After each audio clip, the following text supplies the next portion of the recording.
Being. Tinukoy na Aristotle na may highest genus. Yan raw ang being. Hindi mawawala ang being dahil dito mula ang lahat.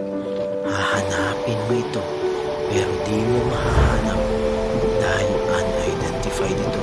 Pero pipilitin, huhukayin at pauugatin, walang magagawa. Pero ang being na ito ang susi upang lumawig ang teolohiya.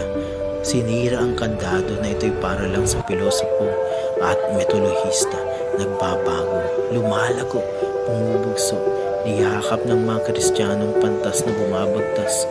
Being na hindi na lamang walang ngalan. Ang walang ngalan ay Diyos pala na walang hanggan. Ang Diyos na si Ring Logos Espermaticos, tinalakay ni Philo ng Alejandria, na kababayan rin ni Cirilo at Clemente. Si Kristong Logos ng Diyos, ang segunda persona ng Diyos Trinitas, misteryong di tuluyang mamalas. Ngunit sa wakas, ang mga diskurso ng pilosopiya ay tulayan upang teolohiya ng tunay at iisang Diyos ay mamalas.